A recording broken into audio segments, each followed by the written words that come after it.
সময় থেমে গেলেও মিষ্টি আর দাদুর সাথে ঘটে যাওয়া সেই রাতে অদৃশ্য কিছু জেগে উঠছিল।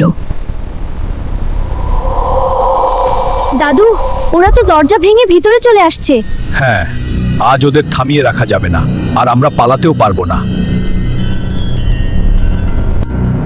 না, দাদু, ওরা আসছে।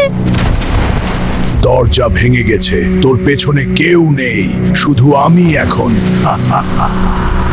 দাদু, দাদু, তুমি কোথায়? কেউ নেই, আমাকে বাঁচাও দা। তোর দাদুও না। দাদু, দাদু, প্লিজ উত্তর দাও। ডাকিস না, তোর কাছে আর জীবনেই আসবে না। তোর দাদু এখন আর কোথাও নাই। না, তুমি মিথ্যা বলছো। দয়া করে বলো আমার দাদু কোথায়। এখন তোর কেউ নাই, না দাদু না কেউ। দাদু আমাকে একা রেখে গেলে কেন? এই শয়তানের হাত থেকে। তুই তো আর আমার হাত থেকে বাঁচতে পারবি না। তোর দাদু, ওই যে তোর দাদু, আয় আমার সাথে। না, এটা সত্যি না, আমি যাব না। আমাকে ছেড়ে দাও, আমি আমার দাদুর কাছে যাব। আমাকে বাতের কি ক্ষতি করেছি? ক্ষতি? আজ তোকে আমাদের সাথে যেতেই হবে। না, আমি কোথাও যাব না। আমি আমার দাদুকে ছেড়ে কোথাও যাব না। আমাকে ছেড়ে দাও।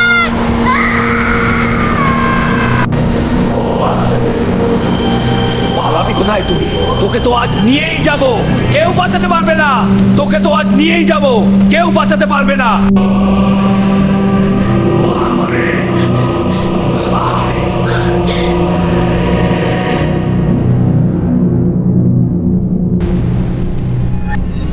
তোর দাদু এখন আমাদের সাথে আছে।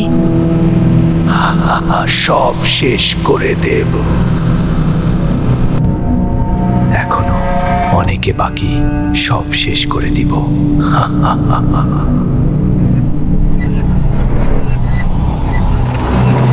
দাদু, তুমি কোথায়?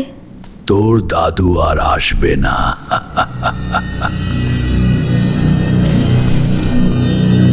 আমার দাদুকে খুঁজে বের করতেই হবে।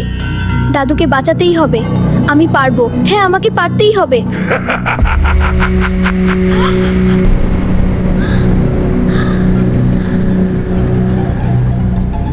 আমার দুনিয়ায় তুমি একা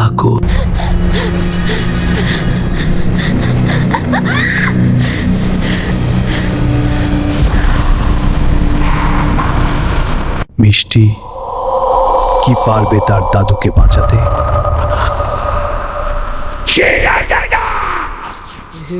ফিরে আসবি।